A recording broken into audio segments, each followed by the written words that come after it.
Hello guys, good morning. Huwag niyong kakalimutan mag-subscribe at pindutin ang notification bell para ma-update kayo sa aking mga topic pang-spiritual and material upang makatulong sa atin pang-araw-araw sa ating pamumuhay. Ito lamang at maraming pagpapatuloy ng ating topic doon sa aking ginawa. Dito na tayo sa part 2 na dahil hindi pwede doon sa aking channel na sobra yung aking karakter, kaya ngayon ni-revise ko yung title. Dito yung sa sinakmal si Kristo ng mabangis na hayop at pinalitan ang pangalan ng matatalino. Ngayon, sa pagpapatuloy natin, kasi na-topic nga dito na sa akin nga na si Pablo lamang, na siya lamang ang nagsulat ng Iglesia ng Diyos. Nasaan na ba yung 12 apostol? Baka kasi magtanong kayo, kayo ay nakatanggap sa magitan ng mga ibang apostol. Saan ba siya ibinigay ni Kristo? Saan ba siya naghayag ng mga salita niya? Dito natin alamin sa Mateo 10:1 hanggang 7.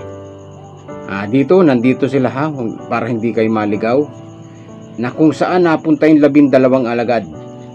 Ngayon dito natin sa simula sa 1. At pinalapit niya sa kaniya ang kanyang 12 alagad at binigyan niya sila ng kapamahalaan laban sa mga karumaldumal na espiritu upang mapalabas nila at upang kanilang mapagaling ang lahat ng sari-saring sakit at ang lahat ng sari-saring karamdaman. Yan yung ginagawa ng 12 apostol. Dito sa 2, ang mga pangalan ng 12 apostol ay ito. Ang una ay si Simon na tinatawag na Pedro, si Andres na kanyang kapatid na si Santiago na anak ni Zebedeo, at ang kanyang kapatid na si Juan, si Felipe at si Bartolome, si Tomas at si Mateo na naniningil ng buwis, si Santiago na anak ni Alpeo at si Taddeo, si Simon na Cananeo at si Judas Iscariote na siya rin sa kanya'y nagkanulo. Yan, alam natin yan na si Judas. Ang 12 ito ay sinugo ni Jesus at sila'y pinagbilin na sinasabi. Pakatandaan natin huwag kayong magsisitungo sa alinmang daan ng mga hintil. Yan, take note mga kababayan, mga kapatid, na itong 12 na to ay hindi sila umalis doon sa Israel. Doon lang sila nangaral at hindi sila nangaral sa hintil. Uulitin ko sa 5 Ang 12 ito ay sinugo ni Jesus at sila'y pinagbilinan na sinasabi, huwag kayong magsitungo sa alinmang daan ng mga hintil. Alin yung mga hintil? Yung mga hindi Israelita. Tayo ay hindi kasakop sa bayan ni Abraham, ni Isaac at ni Jacob. Ang tawag sa atin ay mga hintil. Yan. Ito ang mga kababayan at huwag kayong magsipasok sa alinman bayan ng mga taga Samaria, kundi bagkus magsiparoon kayo sa mga tupang nawawaglit sa bahay ni Israel. Samantalang kayo'y naglalakad ay magsipangaral kayo na magsabi, ang kaharian ng langit ay malapit na. Yan. Yan, pakatandaan natin Yung 12 ay sinugo lamang ni Jesus saan? Sa bayang Israel. Yan. At ang tawag doon, isinugo yung 12 na yan, kaya mag-ingat nga sila dahil ang tawag sa kanila doon ay yung mga taong hindi umatanggap dahil na-install na sa kanila yung kanilang tradisyon sa magitan ni Moises, at ang tawag na sa kanila doon ay mag-ingat nga kayo sa mga asong gubat. Yan, na maging matalino kayo na para kayong ahas. Ganyan ang utos doon sa 12 apostol, dahil matindi ang mangyayari sa panahon na yun. Yan, ito nga tinatapik ko na dito at makikita natin kung sino ba yung ibinigay para sa atin. Yan sa first part ng aking topic. Ito ay yung second part na at ating ipagpapatuloy. Puntahan na natin doon. At dito, kung dahil nga ito si Pablo ay siya mismo ang nagsulat nito kasi doon siya umanib. Ngayon, natapos ako sa 1 Thessalonian at dito tayo sa 2 Thessalonica 1:4. Yan. Dito na kung saan ba umanib si Pablo. At siya rin mismo ang nagsulat. Dito sa Thessalonica 1:4. 1:4. San ba siya umanib? Ano pat kami sa aming sarili ay nangagkakapuri sa inyo sa mga iglesia ng Diyos dahil sa inyong pagtitiis at pananampalataya sa lahat ng pag-uusig sa inyo at sa mga kapighatian inyong tinitiis. Yon. Pakatandaan natin mga kababayan, mga kapatid, na ang sinalita ni Pablo dahil siya ang nagsulat nito nang pumunta siya sa Thessalonica ay iglesia ng Diyos pa rin. Ngayon, dito sa 1 Timothy 3:5. Dito sa 1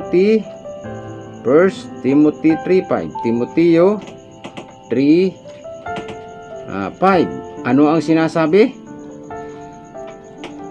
Ngunit kung ang sino man nga ay hindi marunong magmamahala sa kaniyang sariling sambayan, paanong makapamamahala sa iglesia ng Diyos? Yan, yun mga naging topic nila nun. Yun sa pamamahala na. Saan? Iglesia ng Diyos pa rin. Yun yung kanilang napapag-usapan nung unang kapanahunan, nung sila'y nag-uusap-usap nila Timoteo. Na yan ay salita pa rin ni Apostol Pablo na gabay ni Hesukristo, kasi siya ang may kaugnayan, siya ang tinawag ng ating Panginoong Hesukristo. At dito pa rin sa 1 Timothy 3:15 sa 15. At ano ang sinasabi rito sa 15? Ngunit kung ako'y magluwat ng mahabang panahon ay upang malaman mo kung paano ang dapat sa mga tao na ugaliin nila sa bahay ng Diyos, na siyang iglesia ng Diyos na buhay at haligi at husay ng katotohanan. Pakatandaan natin mga kababayan, mga kapatid, ano ba itong iglesia ng Diyos? Pakatandaan natin, napakahigpit nito, na ito ay suhay ng katotohanan. Mawawala ba to? Hindi ito mawawala dahil ito ay suhay. Ito ang saligan ng katotohanan. Yan. Kaya ako ay nakapagbasa, nakapag-aral nito. Ito ay aking pinag-aralan. Ito ay aking isishare lamang sa inyo. Dahil sa kapanahonang ito, meron akong narinig na ginagamit din itong iglesia ng Diyos. Kaya lamang, meron kulang. Doon na sana rin ako sasama, mga kababayan at mga kapatid. Pero may kulang. At napansin ko din dito sa pagkakataong ito, kaya nga ang topic ko ay sharing lamang, wala tayong pagtatalo, bukas na kaisipan. Hindi ako namimilit ng sino man. Ito ay akin, dapat nating pag-aralan lang. Ganun ang ginawa ko. Lahat ko sila pinakikinggan, kaya lamang ay meron nga kaming pagkakaiba. At yun ang natuklasan ko sa Biblia. O ngayon, sa pagpapatuloy natin, pansinin natin dito sa Galatians 1:3.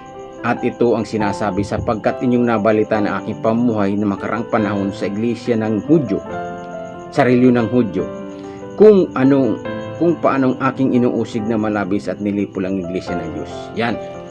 Yung sa first part, nandyan yan. Itong natuklasan. Kaya ang pinaka the best na gawin nating pakatandaan. Mabuti, sa buong Biblia, kahit man mga ibang apostol, wala silang nabanggit. Dahil nga kayo na sinabi ko nga sa inyo, na sila ay san ibinigay ni Hesus Kristo? Doon sa bayang Israel, kasi nga sila ay may nakakitang kakulangan. Hindi nawawala yun, ililigtas niya ang kanyang bayan, kaya nga ibinigay ng Ama sa langit ang kanyang bugtong na anak. Kanino muna? Doon na muna, dahil itong ang Biblia ay magagawa ito doon na muna sa bayan. Doon ito magsisimula. Simula kay Abraham, kay Isaac at kay Jacob, bago tayo makakalasap ng pagliligtas ni Kristo. Ito, ano ang sabi ni Kristo? Makita sa Mateo 26:42, mangyari nawa ang iyong kalooban. Yan. Sa Mark 14:36, ilayo mo sa akin ang sarong ito, gayon may hindi ang ayon sa ibig ko, kundi ayon sa ibig mo. Anong ibig sabihin nito? Si Kristo ay isinugo lamang ng Ama, hindi si Kristo ayon sa kanyang sarili, kundi ayon sa kalooban ng Ama sa langit ang sinusunod niya, dahil yung kanyang Ama ang nagsugo sa kanya. Ibig sabihin, tama si Pablo na ang pangalan ng Iglesia ng Diyos, dahil sabi ni Kristo na gawin ang kalooban ng kanyang Amang nasa langit. Ang mga taong sumasampalatay kay Kristo at naniniwala, ibig sabihin Iglesia. Dahil si Kristo ang naghayag ng kalooban ng Diyos Ama, kaya tama si Pablo na ang tunay na kumikilala at nananampalataya kay Kristo at sa Diyos Ama ay tatawaging Iglesia ng Diyos. Kaya hindi ito pwedeng sasabihin ng iba na palitan. Hindi ito napalitan. Talagang Iglesia ng Diyos. Kung gusto mong tawagin ka na ikaw ay anak ng Diyos, ikaw ay tatawaging Iglesia ng Diyos. Hindi ka pwedeng tawagin kung karakaninong pangalan. Pakatandaan natin mga kababayan, mga kapatid. Hindi pwede, dahil bakit? Kung ikaw ay tatawagin, halimbawa, sabihin, ikaw ay anak ni Pedro, hindi mawawala yun na anak ka talaga ni Pedro, except na lamang na nasa lisihan yung asawa ni Pedro, ay nung inyong ni kumpare ni Pedro. Halimbawa, yung kumpare ni Pedro ay si Juan. Ang alam mo na ikaw ay anak ni Pedro, pero anak ka pala ni Juan.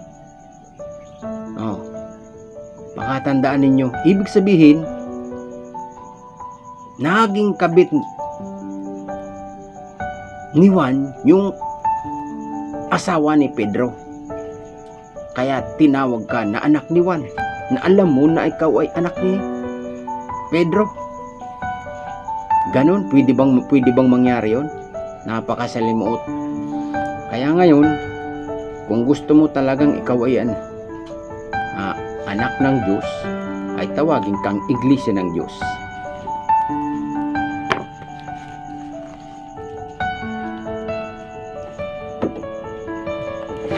Dito naman sa tanungin natin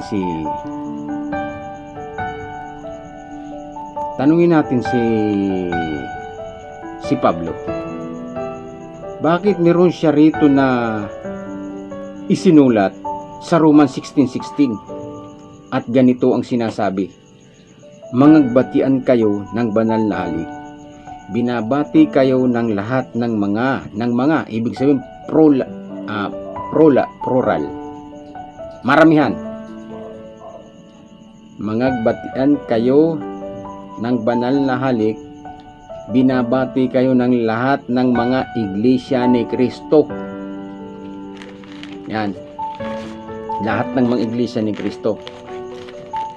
Ibig sabihin ba may iglesia rin si Kristo at may iglesia rin ang Diyos Ama?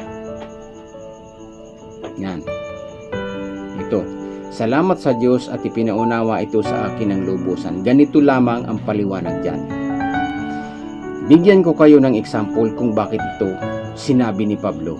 Si Pablo ang nagsulat nito nung pumunta sa Roma sa kanyang pangangaral. Bakit niya sinabi ito? Ngayon ganito. Meron akong example para malaman ninyo. Ngayon meron akong karakter. Itong ama na to ay si Ronald, ang ama. Ang anak ay Joel. Makatanda natin tong karakter na ito, mga kapatid, mga kabayan.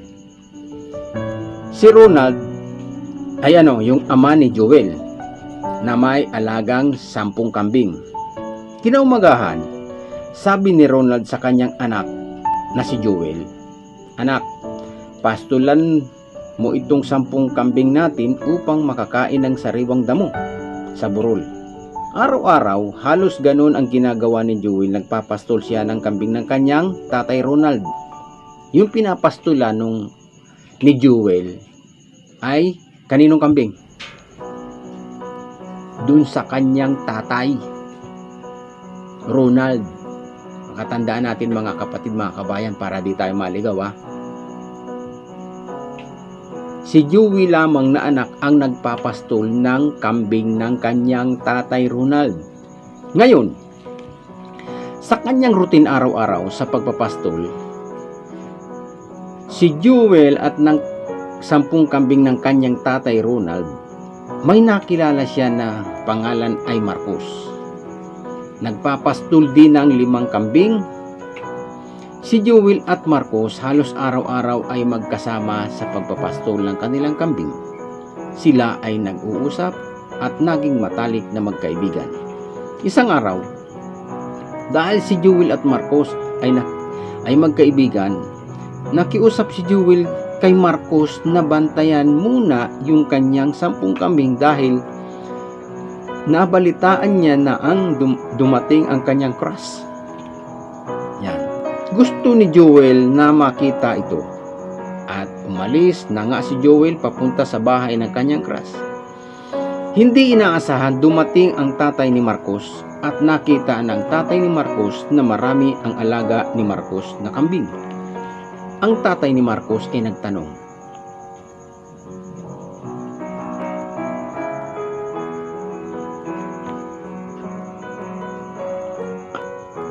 "Kanino ang mga kambing na yan?" Yun nasabi noong tatay ni Marcos. At ang sagot ni Marcos sa kanyang tatay, "Kay Joel po." Bakit sinabi ito ni Marcos na kay Joel po? Dahil siya ay may kaalaman sa kanyang kaibigan na si Joel. Siya ang kasama-sama niya sa pagpapastol araw-araw.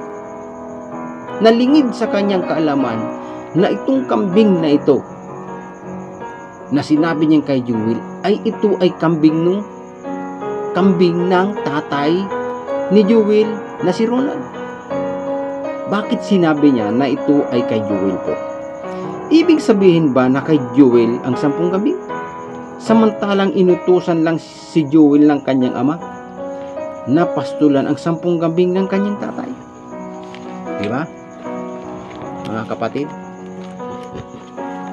Ganito ang hiwaga kung bakit sinabi ni Pablo na mangagbatian kayo ng banal na halik, binabati kayo ng lahat ng mga iglesia ni Kristo. Meaning, itong mga iglesia ni Kristo, ito yung iglesia ng Diyos. Kasi nga, si Kristo ang may si Kristo ang may kaalaman sa kanyang ama at si Pablo naman ang may kaalaman kay Kristo, kay Jesus. Dahil kaya ito sinabi ni Pablo, si Pablo ay may personal na kaalaman kay Kristo Jesus dahil nagpakita si Jesus sa paglalakbay ni Pablo sa Damasco sa nakasisilaw na liwanag. Si Kristo naman ang may personal na kaalaman sa Diyos Ama dahil isinugo siya dito sa lupa upang maging tagapamagitan natin. Ano ang sabi ni Kristo? sundin ang kalooban ng kanyang amang nasa langit. Mateo 26:42. Maliwanag na ang itinayo ni Kristo na iglesia ay iglesia ng Diyos dahil sinunod ni Kristo ang kalooban ng kanyang amang nasa langit, at yun ay iglesia ng Diyos, saligan ng katotohanan, sa unang Timoteo 3:15. Tanungin natin si Pablo, dahil siya ang nagsulat ng iglesia ng Diyos at dito siya umanib, siya ay ibinigay sa atin ni Jesus Kristo sa mga hintil, o tinatawag na di pagtutuli. Basahin ninyo ang mga kasulatan ni Pablo. Si Pablo ang maglalapit sa atin kay Kristo. Si Pablo ang ibinigay sa atin ni Jesus upang malaman ang kanyang mga kasulatan. Malaking utag na loob. Yan. Ito mga kapatid, mga kababayan, siguro sa mga nagsasalita, sa mga nangangaral at napapakinggan ninyo, na hindi nila binibigyan si Pablo. Malaking utang na loob natin kay Pablo dahil siya ang nagtiis upang mangaral sa mga hintil. Maraming dinanas na paghirap pati ang kanyang buhay. Mailapit lang tayo kay Kristo. Ang huling propeta natin ay si Kristo. Yan ay makikita natin sa Revelation. Ako ang Alpha at ang Omega. I am the first and the last. Ngayon, pag may lumabas na mga propetang iba na yan. Diyan na lalabas yung mga mga false prophet. Kaya nga sinabi ni Kristo, mag-ingat kayo, baka kayo mailigaw ni naman. Yan. Tandaan natin mga kapatid na ang last prophet natin ay si Kristo, at ang huling apostol natin ay si Pablo. Wala nang iba. Dito natin siya, pag-aralan natin ang kanyang mga salita, at dito tayo sobrang magandang maliliwanagan. Hindi tayo makakalapit kay Kristo kung hindi sa pamagitan ni Pablo, dahil siya ang ibinigay sa atin sa mga hintil. Yung mga paunang salita ni Pablo para hindi tayo magulo kung paano tayo lumapit kay Kristo, at si Kristo ay tagapamagitan natin sa Diyos Ama. Siya ang ating tagapamagitan sa Diyos Ama. Tandaan natin mga kapatid. Ngayon, bakit marami ang naglabasan mga samahan pangrelihiyon? Ito ang paliwanag ko. Ang mga ginawa, tandaan natin mga kabayan, ang mga ginawa nila dumiritso agad kay Kristo Jesus at Diyos Ama. Hindi nila binigyan halaga si Pablo at mga apostol, kaya naging masalimuot ang kanilang pagkaunawa tungkol sa kasulatan. Nagkaroon sila ng iba't ibang pangalan pangreliyon. Lahat ng bagay ay may ganitong katangian, katulad sa Numbers 1 to 10, hindi ka pwedeng pumunta sa number 2 kung hindi ka magsisimula sa number 1. Ganun din sa ladder or hagdanan. Hindi ka pwedeng umapak sa second step, lalo na kung malayo yung baitang. Hindi mahirap abutin yon. Kailangan dumaan ka muna sa unang step o baitang. Lahat ng bagay mga kababayan may katangian ganito. Ito lamang. Ganun din sa pag-aaral sa school. Una, preparatory, kinder, grade 1, 2, 3, 4, and so on. Siguro, sobrang talino nila kaya nag-accelerate agad. Hindi na dumaan preparatory o kinder, diretso agad grade 6 o kaya naman college agad. Siguro ang iba, pagkatapos grade 1, nang matapos nagtatrabaho na o kaya naman may profession na. Take note. Pakatandaan, huwag kakalimutan si Pablo dahil siya ang maglalapit sa atin kay Kristo at Diyos Ama ang kanyang paunang aralin. Mga kababayan, mga kapatid, si Pablo ang paunang aralin patungo sa mga aral ni Kristo, lahat na sinabi niya sa kanyang bayang Israel. Kasi siya ang nangangaral sa atin nung wala pa tayong Biblia. Siya ngayon ang ating dapat tuklasin muna. Hindi agad tayo dumiretso kay Kristo, kasi siya ibinigay ng Diyos Ama dun sa kanyang bayan, kasi nakakita nga ng may kakulangan. Siguro alam na ninyo ito dahil iba ay nag-accelerate, may profesyon na, o kaya naman mayaman na, dahil maraming bubuyog o langaw na sumama sa kanila. Naalin lang ang langaw na mabango, subalit paglaon na tuyo ang pulot nito, at marami ang budi humihiyaw ng katarungan sa ilang. Ang baka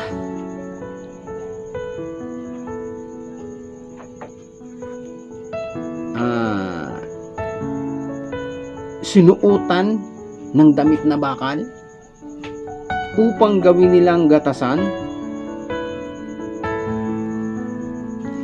Sa pangkalahatan, ang utos ay nauwi na sa dalawa.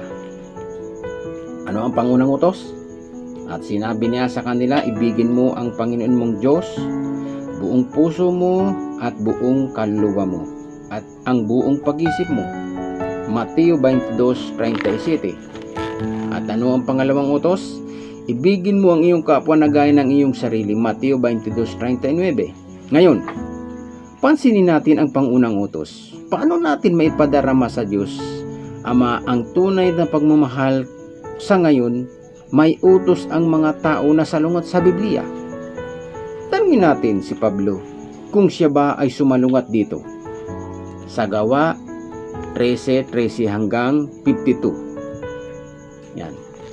Kung kayo ay may mga Biblia, basahin ninyo dito kung sumalungat ba si Pablo.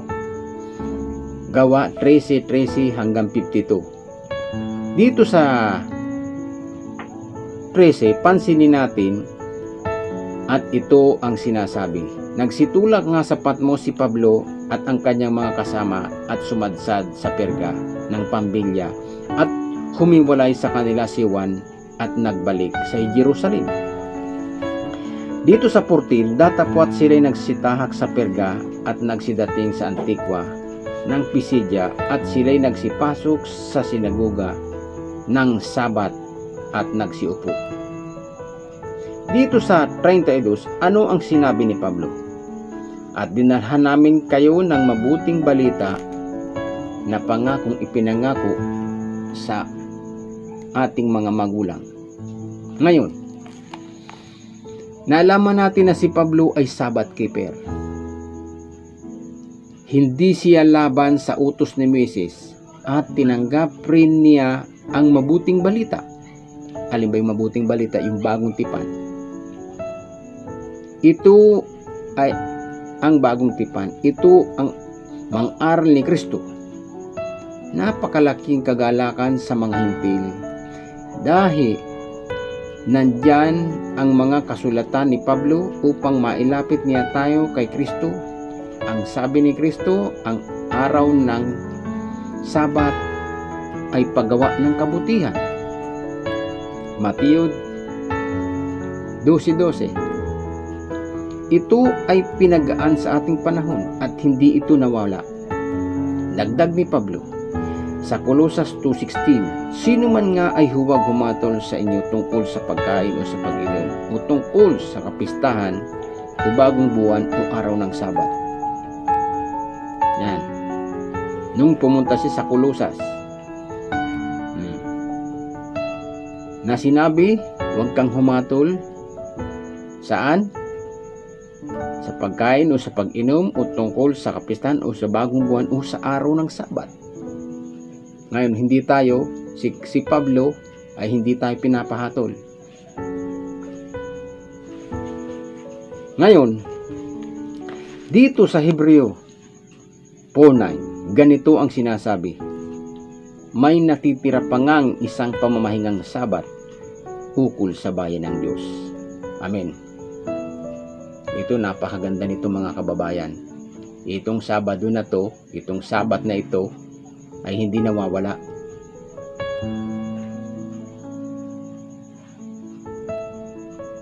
Dapat ang ating inaaniban sa pagkakataong yan ay Iglesia ng Diyos, dahil yan ang saligan ng katotohanan. At ang Diyos sa simula sa Henesis ay nagpahinga sa ikapito. Nagkaroon man ng kaguluhan sa bayan ng Israel sa pagdating ni Kristo, pero hindi nawawala itong araw na ito ng Sabat. Hindi ito nawawala. Kasi kung gusto mong tawagin ka na bayan ng Diyos, ukol sa bayan ng Diyos, yan, ito yun para dito mo makikilala na maging bayan ka ng Diyos. Dapat sinusunod mo ito dahil Diyos na nga mismo ay nagpahinga sa araw na ito, na ito ang pinakabanal.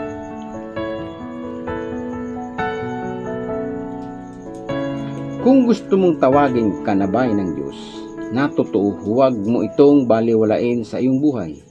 Itong araw na ito ay sinakmal ng mabangis na hayop. Sobrang nakakatakot. Pagharap mo sa kanya, animoy maamong tupa. Dahil sanggol kapal sa pagkaunawa, ramdam mo binibigyan ka ng gatas na mainam. Pero ang puso nito'y katulad ng kabaong na libo-libo ang patay sa loob. At nang malaman mo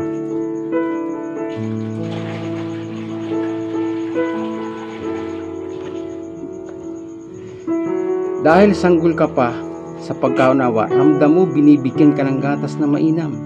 Pero ang puso nito'y katulad ng kabaong na libo-libo ang patay sa loob. At nang malaman mo dahil sa nagsikap ka hanapin si Kristo, natagpuan mo sobra palang baho sa loob noon. Dahil hindi mo makayanan, lalos tumabas na ang bituka mo at hindi ka na makayang tulungan. Marami na sila ngayon, nahawa na pati sanggol. Sabi ni Pablo, ang pagsamba sa Diyos-Diyusan ay katulad ng paggawa ng kasamaan.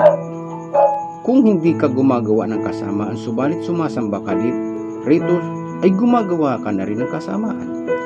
At kung sumasamba ka rito, subalit hindi ka gumagawa ng kasamaan, ay gumagawa ka rin ng kasamaan. Ganun ang kalagayan, mga kapatid. Dahil yan, ito ang mga mahigpit na katunggali ng katwiran, ng katotohanan. Kaya sa pagkakataong niyaon, ito ay hindi na ito lang sa pagsamba sa Diyos-Diyusan. Ito na yung tinatawag na marka na 666. Ang kalagayang ito sa kapanahonang ito dahil nasimulan nila. Ilalagay ko dyan yung mga batayan ninyo kung paano ang ginawa nila. Ngayon, nang dumating si Pablo, dahil ito ay nagsipagdami sa kapanahunan ngayon, ito ay tatak na ng ating isip, puso at isip. Diyos ang nakakaalam. Itong hayop na ito,